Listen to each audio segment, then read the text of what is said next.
Curva a sua cabeça mais um pouquinho. Pai, muito obrigado pela sua presença aqui conosco. Nós não nos cansamos de engrandecer o teu nome.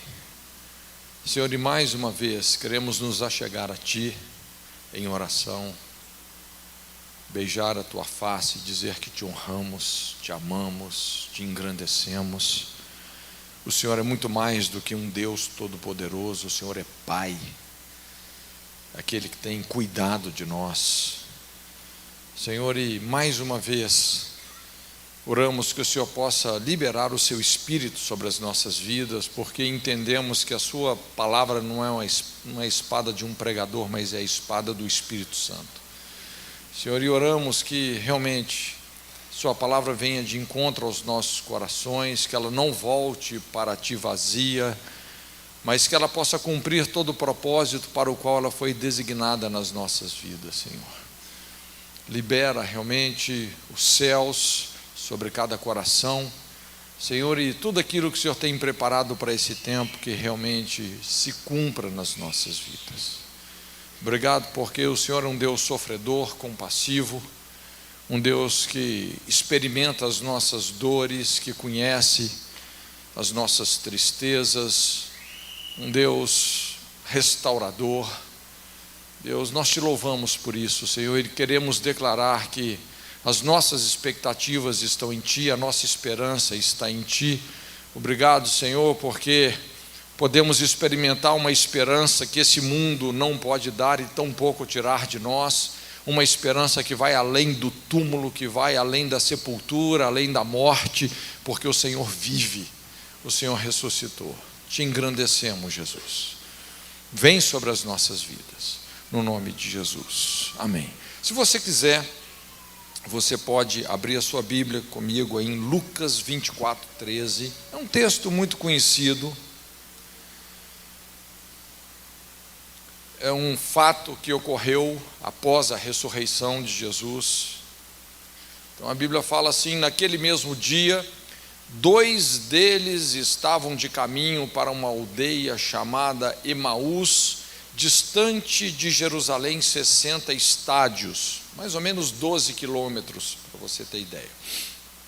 Iam conversando a respeito de todas as coisas sucedidas.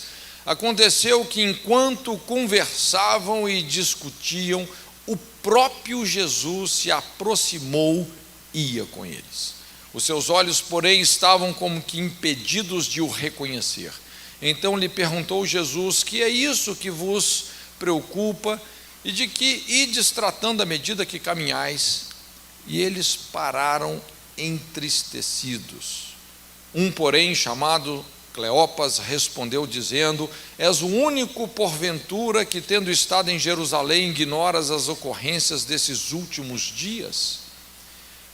Ele lhes perguntou quais, e explicaram o que aconteceu a Jesus, o Nazareno, que era varão profeta, poderoso em obras e palavras diante de Deus e de todo o povo, e como os principais sacerdotes e as nossas autoridades o entregaram para ser condenado à morte e o crucificaram. Ora, nós esperávamos que fosse ele quem havia de redimir a Israel, mas depois de tudo isso, é já este o 3º dia desde que tais coisas sucederam.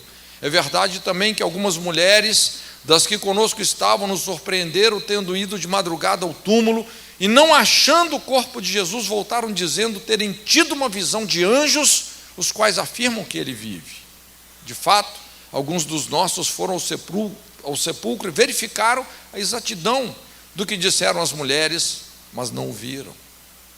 Então lhes disse Jesus: ó nécios e tardos de coração para crer tudo que os profetas disseram. Porventura, não convinha que o Cristo padecesse e entrasse na sua glória? E começando por Moisés, discorrendo por todos os profetas, expunha-lhes o que a seu respeito constava em todas as Escrituras. Quando se aproximavam da aldeia para onde iam, fez ele menção de passar adiante, mas eles o constrangeram, dizendo: fica conosco, porque é tarde, o dia já declina, e entrou para ficar com eles. E aconteceu que, quando estavam à mesa, tomando ele o pão, abençoou, tendo partido, lhes deu. Então se lhes abriram os olhos e o reconheceram, mas ele desapareceu da presença deles. E disseram um ao outro: porventura não nos ardia o coração quando ele pelo caminho nos falava, quando nos expunha as Escrituras? E na mesma hora, levantando-se, voltaram para Jerusalém, onde acharam reunidos os 11 e os outros com eles, os quais diziam: o Senhor ressuscitou e já apareceu a Simão. Então os dois contaram o que lhes acontecera no caminho e como fora por eles reconhecido no partir do pão. Esse é um texto muito interessante. E a essência desse texto é que retrata a profunda decepção, a profunda desilusão desses discípulos. Obviamente, não só eles, mas o texto está retratando a realidade deles. Mas eles haviam criado realmente uma expectativa enorme em relação ao ministério de Jesus, e agora, de repente, tudo isso tinha ido por água abaixo. É um texto que trata de desilusão, e é isso que eu quero compartilhar com você um pouco. Nós vamos caminhar sobre essas águas. A desilusão tem sido uma marca extremamente forte nessa geração. Essa geração, como a gente vinha falando esses dias, de pais divorciados, uma geração caracterizada por tanta infidelidade, tem recebido uma mensagem muito clara nesse sentido, de decepção, desconfiança, desilusão. Vivemos num mundo hoje caracterizado pela desonestidade, pela violência, pela infidelidade. E quando a gente começa a pensar assim, de várias formas, a gente percebe como tanta gente está frustrada. Eu estava agora recentemente nos Estados Unidos e conversando com algumas pessoas, inclusive alguns até empresários, que decidiram mudar para a América porque assim desistiram do Brasil. E de repente o pessoal solta alguma coisa assim: não, mas será que ainda tem jeito para o Brasil? E você percebe literalmente a voz da desilusão, a voz da decepção. Há um tempo atrás, estava vendo uma reportagem, sobre essa coisa toda de violência e tal, E de repente entrevistaram um cara, inclusive era advogado. Aí o cara falou assim: não, o negócio é o seguinte, eu já ando com 2 carteiras, a minha e a do bandido, porque se eu for assaltado eu já sei qual carteira que eu dou. Então você percebe, a pessoa desacreditou que a coisa realmente pode melhorar, que as coisas podem mudar. Decepção. Hoje nós temos uma geração assim, sem mártires, sem heróis, sem referenciais. Quando a gente pensa realmente nos referenciais que nós temos, a gente acaba se envergonhando, porque são aqueles exemplos de como ser desonesto, de como realmente se corromper sem ser pego, Vivemos numa geração assim. A face da decepção, a face da desilusão. Eu me lembro, há um tempo atrás, fui ministrar numa cidade de interior e estava hospedado uma casa, uma família simples, uma família muito preciosa. E de repente ali, num certo momento, aquela dona de casa falou assim: pastor, olha, puxa vida, estou com um problema, gostaria muito de poder conversar contigo. Eu falei: pois não, Comecei a ouvi-la, e ela foi então me contando toda uma história, não é? Como ela idealizou se casar de branco, ter uma família, aquele sonho de toda moça. E de fato isso tudo se concretizou, acabou se concretizando mesmo, não é? Até o momento que ela flagra o marido em franco adultério. E a partir disso, de um momento para o outro, em menos de um segundo ali, todo esse sonho desmoronou, tudo isso ruiu. E ela me explicando então que isso já tinha acontecido mais ou menos 16 anos atrás, mas ela me contava aquilo como que se tivesse acontecido literalmente ontem. Ela contava a situação assim, ainda com tanta dor, com tanto pesar, não é? Parecia que tinha acontecido. E foi interessante, porque o esposo viu que ela tinha conversado comigo, então depois assim me procurou lá no canto e falou: pastor, eu também queria conversar, né? Bom, toda história tem pelo menos dois lados, né? Então fui ouvi-lo também, e ele começou a me explicar, falou: olha, pastor, realmente, puxa vida, nessa época eu não era crente, mas me converti depois de uns 5 anos, né, que isso aconteceu, e realmente nunca mais eu traí a minha esposa. Mas ele começou a explicar o drama que ele vivia, porque se ele chegasse atrasado em casa 10 minutos, 15 minutos, que ele chegava além do horário, ela já ficava perturbada, não é? Achando que ele estava traindo. Com quem que você estava? Aí vem todas aquelas questões. E ele falou: pastor, eu não sei mais o que fazer para convencer a minha esposa que eu sou um homem fiel.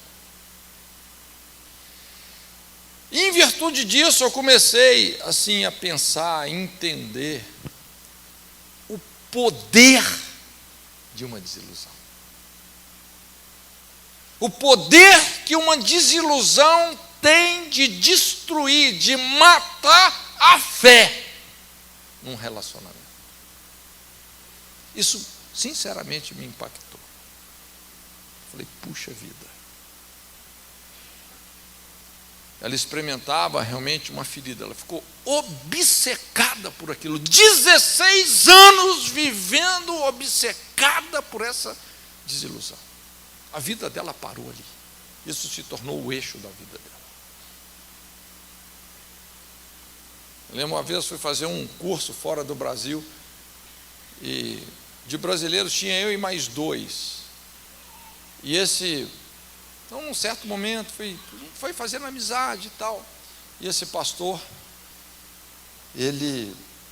a gente conversando, ele começou a contar algumas situações que tinham acontecido com ele, e eu percebi que ele era aquela pessoa bem fronteiriça, desestruturada, amargurada. E ele começou a contar uma situação assim que o transtornou. E ele era uma pessoa que viajava muito, e tinha um pastor que era o seu confidente. O casamento dele estava enfrentando algumas dificuldades, ele confidenciava isso para esse pastor. Resumindo a história, o que aconteceu é que esse pastor acabou aproveitando a situação para dar de cima da esposa dele. E eu me lembro que ele falou assim com muita amargura: olha, eu nunca mais abro meu coração com pastor nenhum. Desacreditou. Estava desabafando, né? Desilusão, decepção, pessoas machucadas, desiludidas. E a desilusão pode se transformar numa obsessão tão grande que realmente a vida da pessoa para. É o que a gente observa aí nesse texto, nesses dois discípulos, quando diante do trauma da perca que eles tiveram em relação a Jesus, eles decidem simplesmente ir embora. Eles vão para Emaús, e Emaús significa isso. Emaús é o cemitério dos sonhos, é a terra da decepção, da desilusão, é quando nós desistimos de uma vida abundante e simplesmente passamos a sobreviver, experimentando uma vida muitas vezes medíocre, limitada realmente pelas nossas amarguras, pelas nossas frustrações. O mais interessante, então, nesse texto, é em Lucas 24, é que ele fala sobre desilusão. Dois discípulos profundamente decepcionados. E é interessante, quando a gente observa na Bíblia como tudo isso havia começado, né? A gente estuda na Bíblia,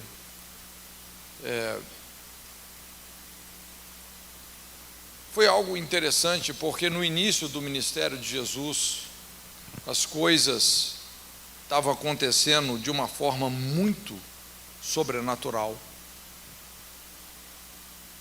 Os discípulos, à medida que eles foram conhecendo a Jesus, eles ficavam impactados com as coisas que eles viam, que eles ouviam. Eles não tinham dúvidas sobre realmente o que eles tinham que fazer, seguir o Senhor. Muitos deles deixaram seus ofícios, carpintaria, os barcos, seu ganha-pão, começaram a seguir Jesus.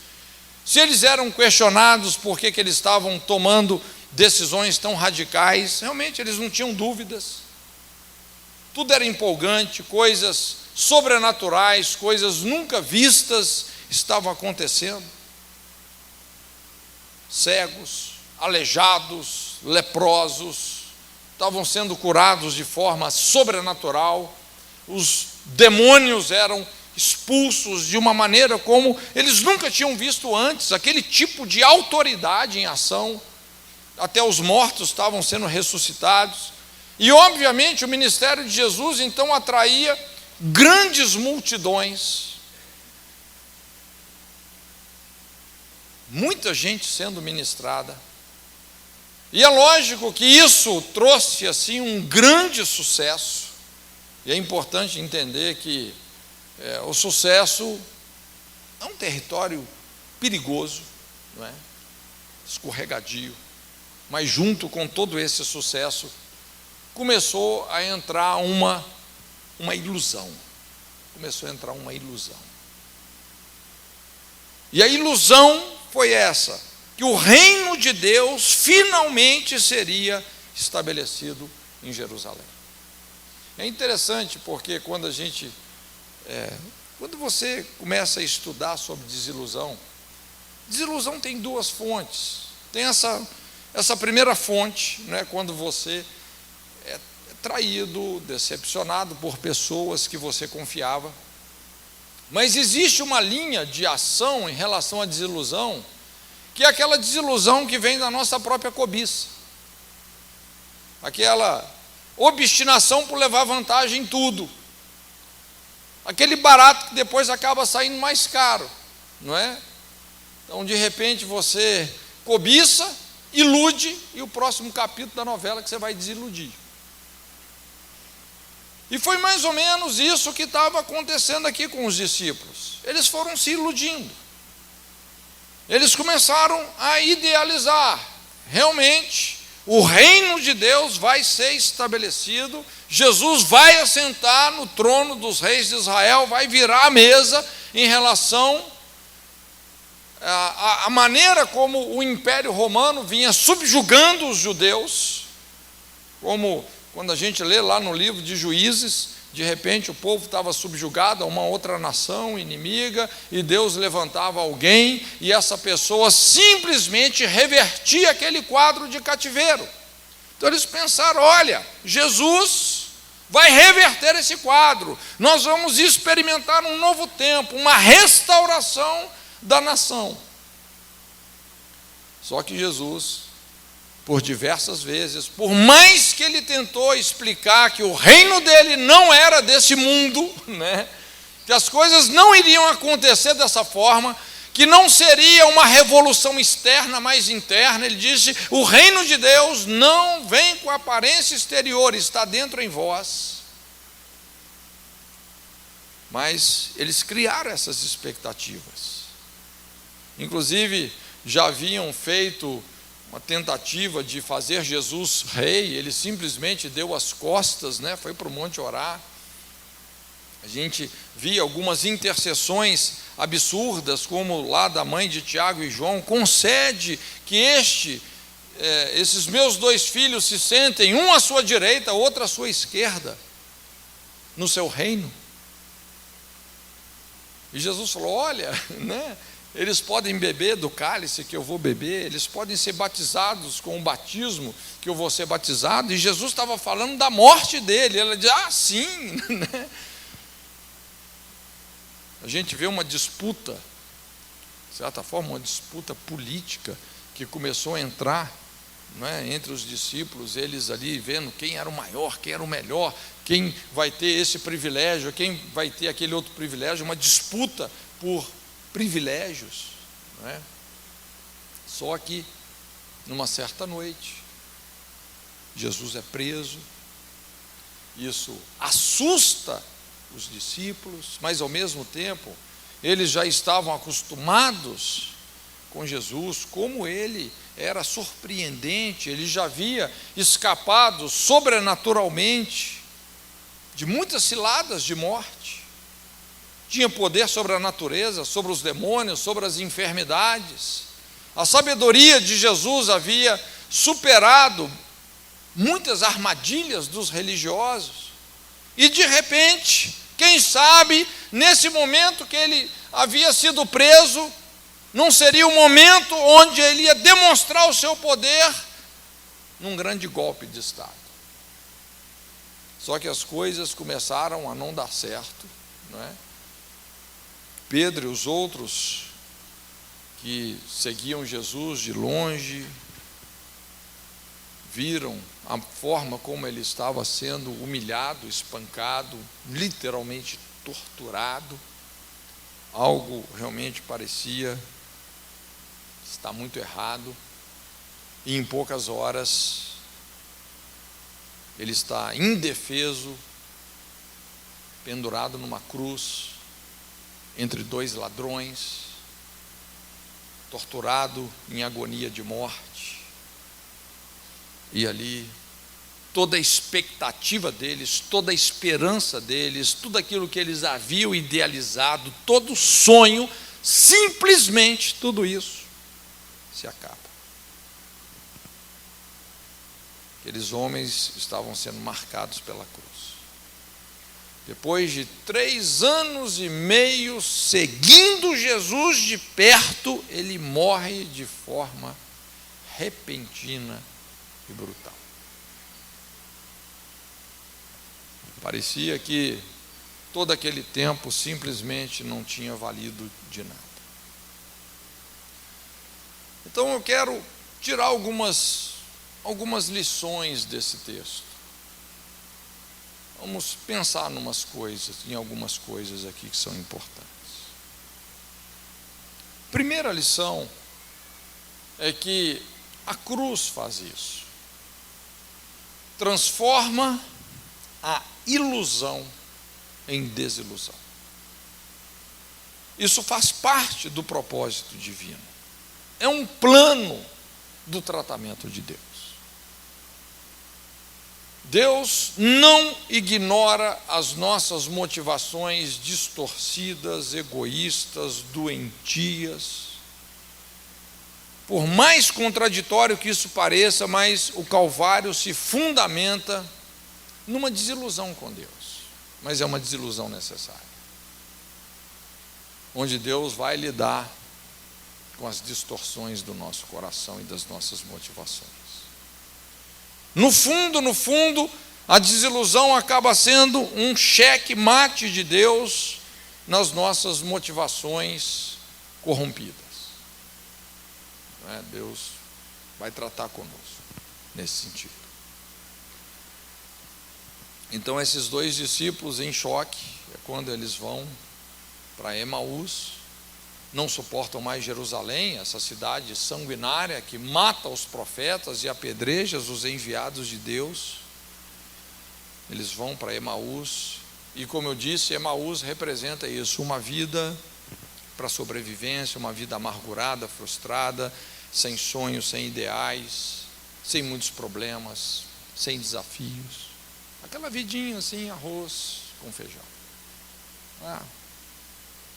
Perdeu o sabor pela existência, irmãos.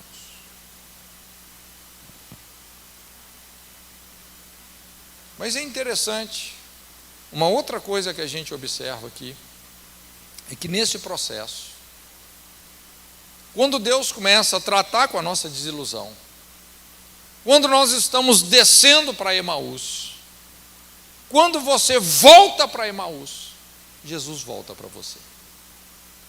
Isso é bom, né?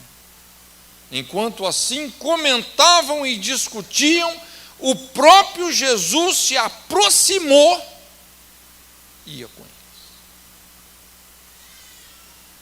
O mais tremendo é que, tendo consciência ou não, Jesus está conosco. Não é? Quando você volta para Emaús, Jesus volta para você. O que a gente percebe aqui também é que a desilusão se instala na mesma proporção que nós perdemos a capacidade de enxergar Deus na nossa história. Foi o que aconteceu com eles, não é? A Bíblia fala assim: mas os olhos deles estavam como que fechados, impedidos de reconhecê-lo. Normalmente, pessoas decepcionadas, pessoas desiludidas, são pessoas que perderam a capacidade de enxergar Deus na sua história. E talvez você está num momento assim, um momento de tanta perda, de tanta dor, de tanta decepção, e por mais que Deus está te carregando no colo, está ao seu lado, parece que a gente não consegue perceber, a gente está tão obstinado com a decepção.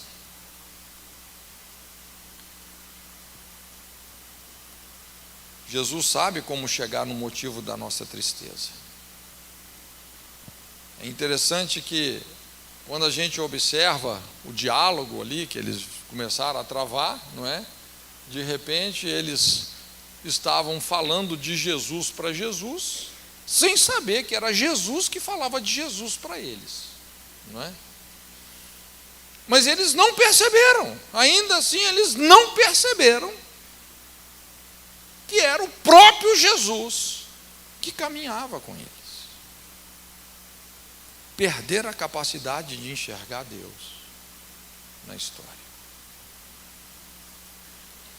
E o que a gente observa aqui é que o interesse de Jesus realmente é chegar na profundidade das nossas tristezas. Existe um abismo de tristeza que muitas vezes nós entramos e Deus quer nos tirar de lá. Ele se importa conosco nessa profundidade. Então ele lhes perguntou: que palavras são essas que caminhando trocais entre vós? Eles então pararam tristes. Jesus entrou na conversa. Olha, qual que é o motivo de tanta tristeza, de tanta decepção? É muito importante você envolver Deus nesses motivos.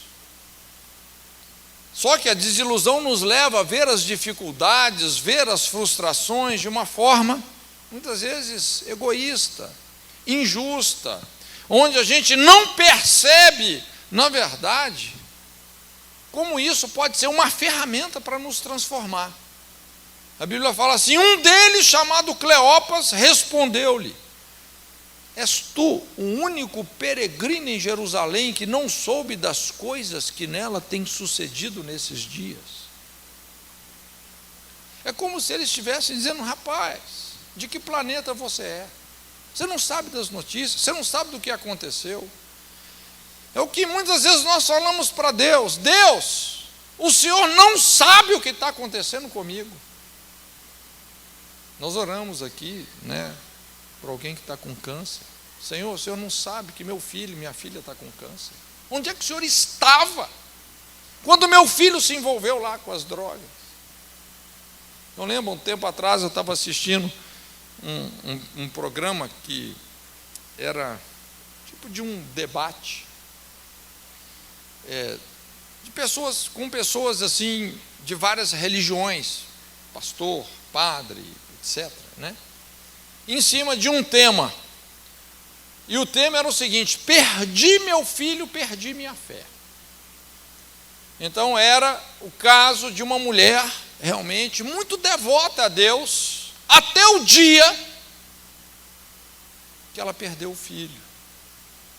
E quando ela perdeu o filho, isso a traumatizou tanto que ela falou assim: não, Deus não serve para mais nada. Onde é que Deus estava quando eu perdi o meu filho? Onde é que ele estava? De certa forma, é o que eles estão dizendo, é o que Cleopas estava dizendo: onde é que o Senhor estava? Só que Cleopas não sabia que Jesus era o único que realmente tinha sabido o que tinha acontecido, porque ele não assistiu à crucificação, ele foi o crucificado, ele viveu a cena. A carne dele é que foi retalhada, o seu sangue é que se derramou. Cleopas não sabia que ele estava na cruz por cada um de nós, para nos dar uma esperança eterna. Certas coisas dramáticas que acontecem nas nossas vidas dão a impressão que Deus, parece assim, que Deus se distraiu em relação a nós, que Ele perdeu o controle. Mas, meu querido, tenha certeza que não. Para nós, a morte é muito trágica, mas para Deus é uma mera passagem. Não significa muito.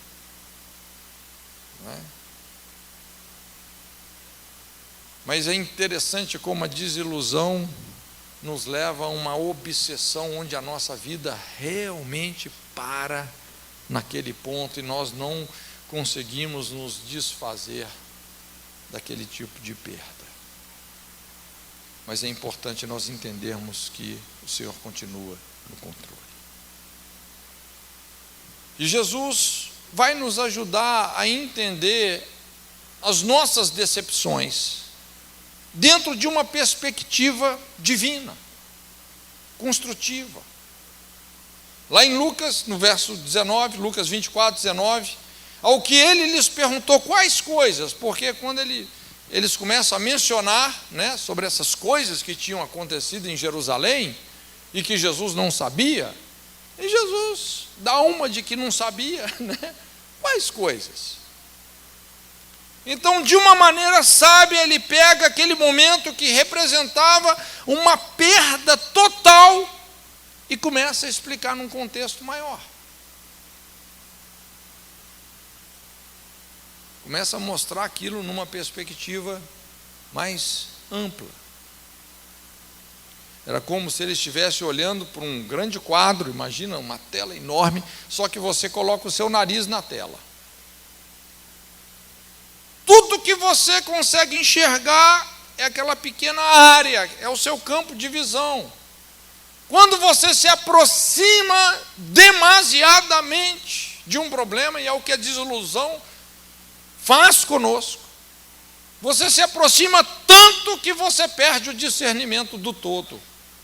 Você deixa de perceber o propósito daquilo, que aquilo é apenas um aspecto do todo.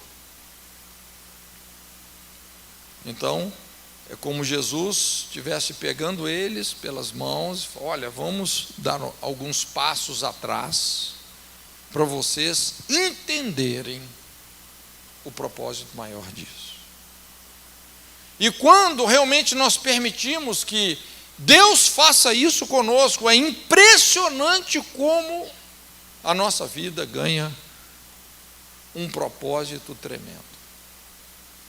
Eu tenho acompanhado várias situações de perdas existenciais terríveis que pessoas sofrem, mas que a partir disso é que a vida daquela pessoa ganha um significado servindo a sua geração.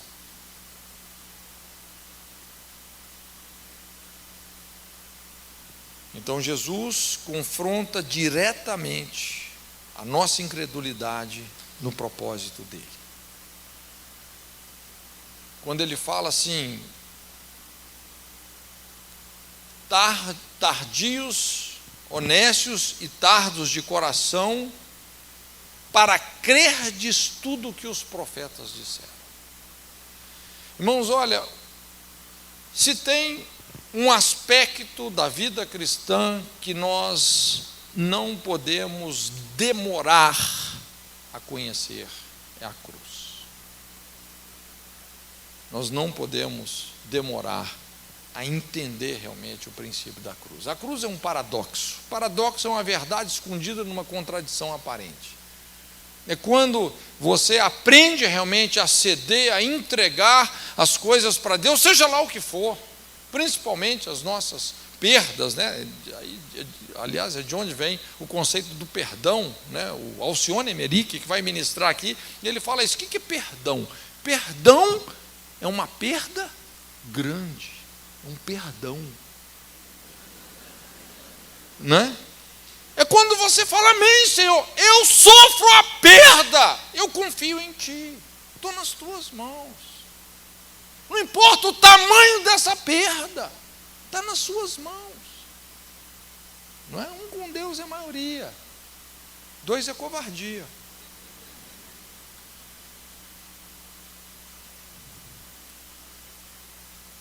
Jesus começa a trabalhar exatamente nisso. O remédio para a desilusão é o entendimento que vem pela palavra. Irmãos, olha, quando a gente passa por situações assim de decepção, perdas existenciais, olha, se volta para as Escrituras. É interessante como a Bíblia fala que Jesus foi descortinando as Escrituras diante deles. Começando por Moisés, por todos os profetas, explicou-lhes o que deles se achava em todas as Escrituras. Irmãos, veja bem, uma das coisas mais importantes para que você possa experimentar a plenitude do propósito de Deus na sua vida é você permitir que a sua vida tenha uma história significativa. História fala muito alto. E muitas vezes, para Deus escrever determinadas histórias que vão dar sentido ao propósito que Ele tem para nós, olha, a gente precisa de voltar para as Escrituras. Quando você olha, por exemplo, a vida de José, um rapaz que de certa forma a princípio não passava de um sonhador, só que aqueles sonhos eram proféticos, mas aqueles sonhos realmente, né, para aquilo se cumprir, ele precisou de passar por situações terrivelmente traumáticas. Ele foi lançado num poço, deixado para morrer, ele foi vendido lá para o Egito, depois de 12 anos de masmorra, o famoso seminário da masmorra, injustiçado, esquecido naquela prisão. Lógico, mas é impressionante como, apesar disso tudo, José superou. E porque ele superou essas coisas, que tinha tudo realmente para destruir aquele sonho que ele teve no início, mas ele superou essas coisas. Ele foi uma pessoa resolvida, curada. Pelo nome que ele deu aos filhos, a gente entende isso, como realmente ele se restaurou de toda essa rejeição familiar que ele sofreu, vendido como escravo. Deus o levantou como Zafinat Paneah, o Salvador do mundo.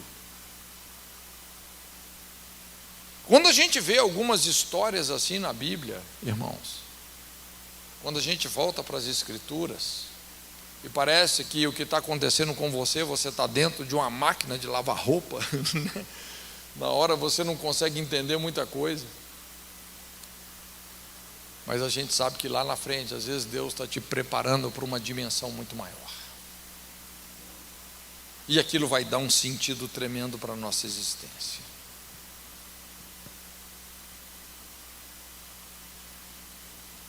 E chega nesse ponto, quando a Bíblia fala lá no verso 28, quando se aproximaram da aldeia para onde iam, ele fez como quem ia para mais longe. Então, quando eles estavam chegando em Emaús, veja bem, Jesus faz um jogo de cena.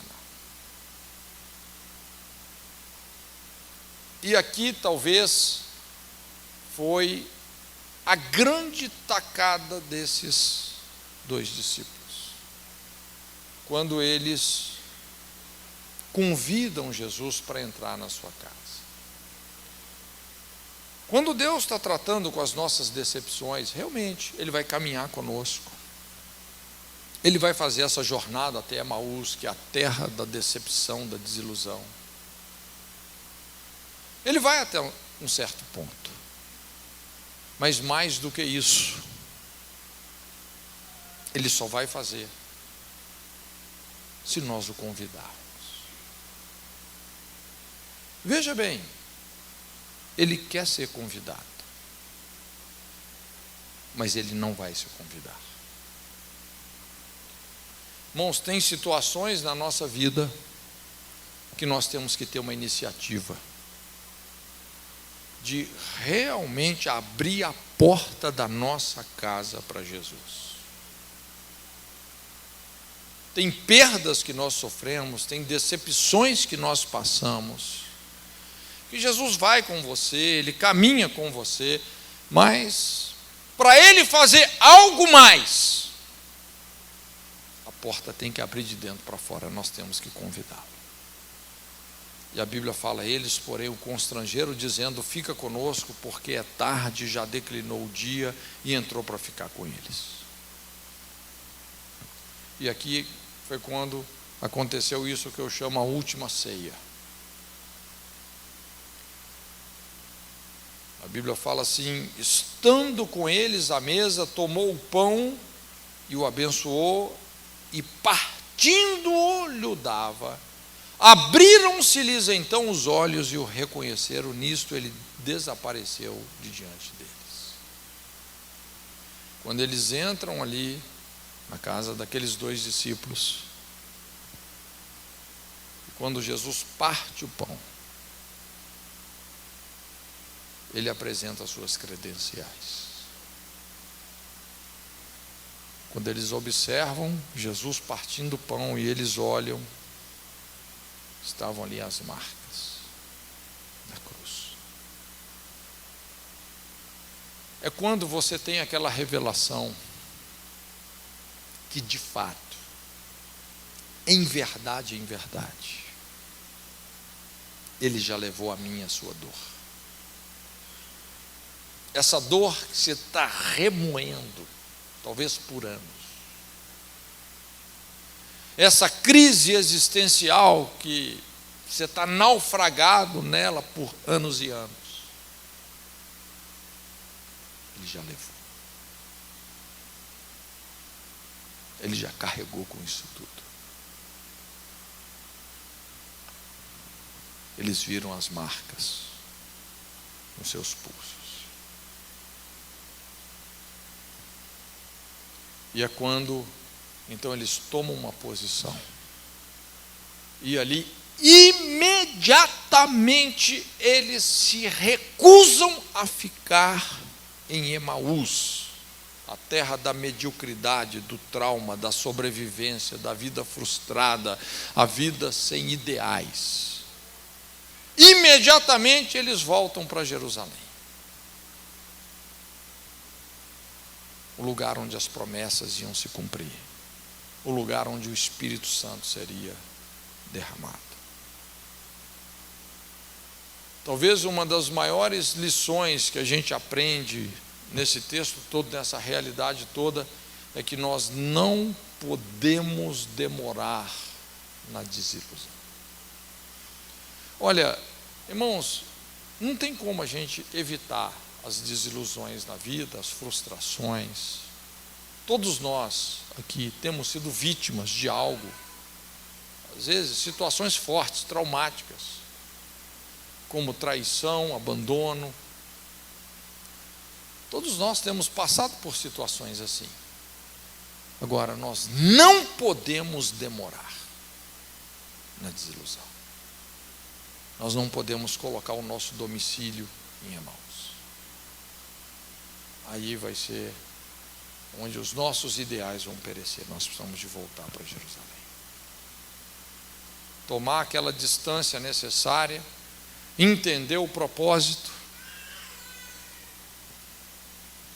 entender que aquilo só foi um capítulo da nossa vida, aquilo não é o epílogo, não é o fim, a morte não é o último capítulo. O último capítulo é que Jesus vive, que Ele ressurgiu, que Ele é o Deus que ressuscita os mortos, como Abraão creu que das cinzas de Isaque Deus poderia recobrá-lo. Irmãos, às vezes nós temos que passar por algumas dessas situações, até para a gente poder corrigir as nossas motivações, e aonde Deus, na verdade, vai nos conformar para recebermos a compaixão que Ele quer derramar nas nossas vidas por aquelas pessoas para as quais Ele nos chamou. Ele está nos preparando. Eu não sei o que você tem passado na sua vida, mas Deus conhece. A questão maior não é o que as pessoas fizeram ou deixaram de fazer conosco. A questão maior é o que nós estamos fazendo com essas coisas, que as pessoas fizeram conosco. Essa é a questão maior. É isso que vai determinar o nosso caráter e o nosso destino. A maneira como nós estamos lidando com essas injustiças, com essas traições, com essas cargas. É isso que vai fazer toda a diferença. Talvez você tenha passado por momentos, a princípio, que são muito difíceis, mas aproveitando a Páscoa, eu quero te dizer isso. Que o mesmo Espírito que levantou Jesus dentre os mortos é o Espírito que habita em nós. E que esses processos, às vezes, é onde nós vamos ter um entendimento profundo da cruz e é onde nós vamos experimentar, na medida que nós abrimos mão de nós mesmos, nós vamos ser participantes do mesmo poder que levantou Jesus dentre os mortos. E Deus vai nos conectar com o seu propósito. Gostaria que você curvasse a sua cabeça agora, em nome de Jesus.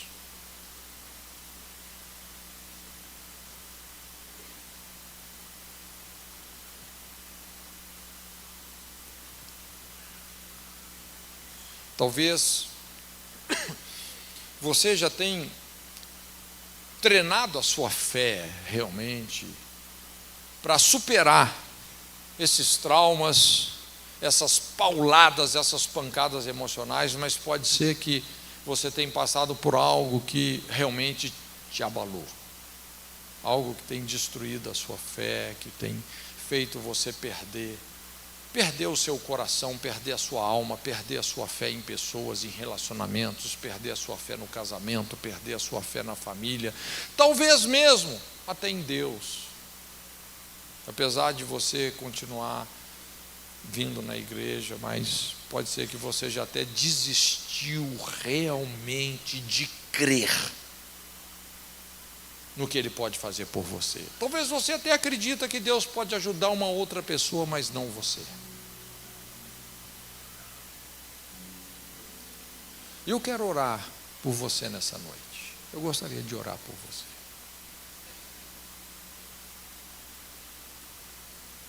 Se você entende que você precisa de uma mudança de domicílio, se você entende que de alguma forma, realmente, você colocou o seu domicílio em Emaús, você optou pela desistência, pela amargura, pelo trauma, mas você quer voltar para Jerusalém, você quer voltar a sonhar. Se você precisa dessa mudança de endereço, de um posicionamento, se você quer dar uma chance realmente para Jesus, te levar a uma experiência assim, onde você vai vivenciar isso, que Ele já carregou com todas essas dores.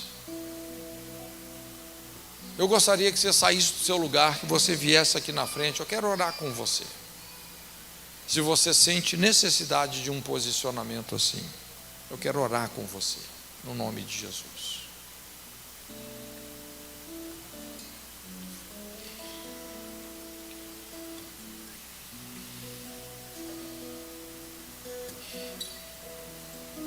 Pode ter certeza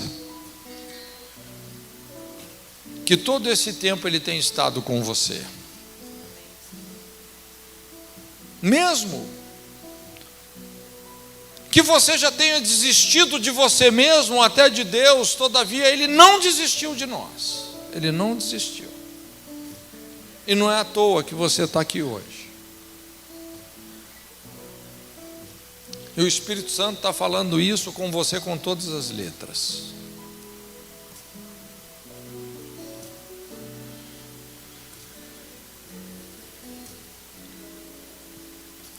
E esse apelo te traz para um altar.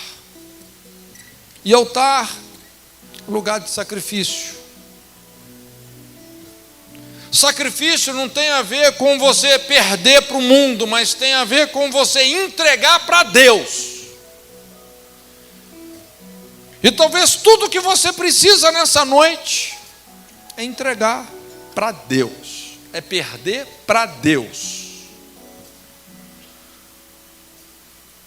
Talvez você tenha que entregar um sentimento, talvez você tenha que entregar um relacionamento, talvez você tenha que entregar uma pessoa, não sei. Mas aquilo que o Espírito Santo está falando que você precisa entregar, faça isso. Entrega. Aquilo que vem te sobrecarregando, que vem te preocupando, que vem te estressando, que vem sendo uma inspiração para motivações erradas dentro de você, como amargura, vingança. Entrega para Deus agora. Deixa com Ele. Sofre a perda. Se você precisa de soltar alguém, perdoar alguém, talvez você precise até expressar isso, desejando o melhor para essa pessoa, por mais que ela tenha feito coisas que machucaram, destruíram você. Esse é o momento de você discernir a natureza da sua batalha. Não é contra carne e sangue que nós temos que lutar.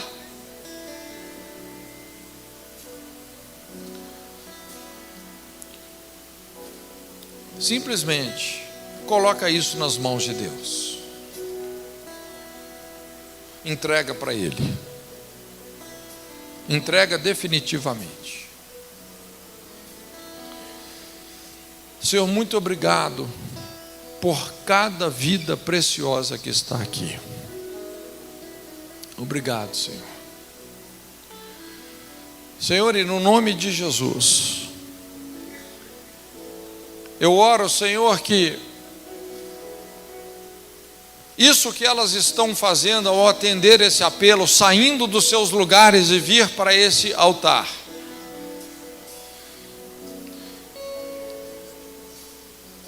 que isso tenha esse significado, Senhor.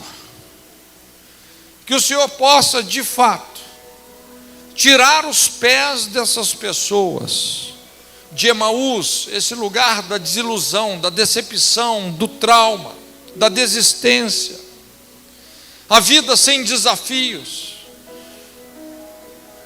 Que o Senhor possa tirar os pés dessas pessoas de Emaús e trazê-las para Jerusalém, onde elas vão experimentar o derramar do seu Espírito, onde os jovens terão visões, os filhos e as filhas profetizarão, os velhos sonharão sonhos.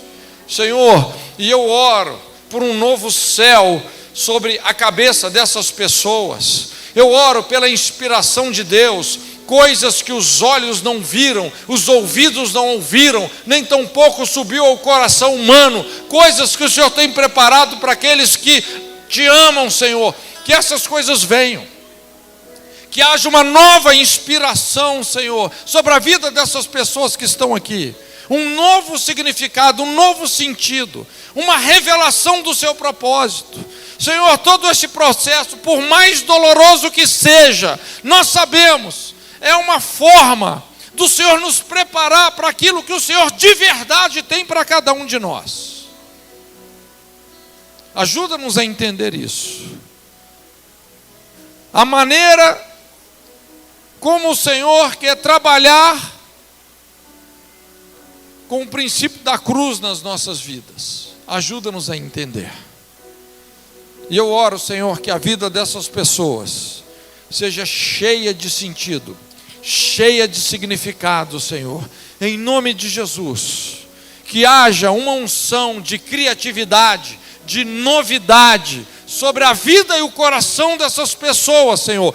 Que haja um liberar no mundo espiritual sobre elas, na mesma proporção que elas estão se desprendendo dessas mágoas, dessas decepções, dessas desilusões, entendendo o processo de Deus na vida delas, se desapegando das motivações corrompidas, que na mesma proporção elas possam experimentar o andar com o Senhor nas alturas de Deus, a pegada das gazelas, de fé em fé, de glória em glória, experimentar a plenitude do seu propósito, em nome de Jesus, em nome de Jesus, em nome de Jesus, amém. Obrigado pelo seu posicionamento, Deus te abençoe.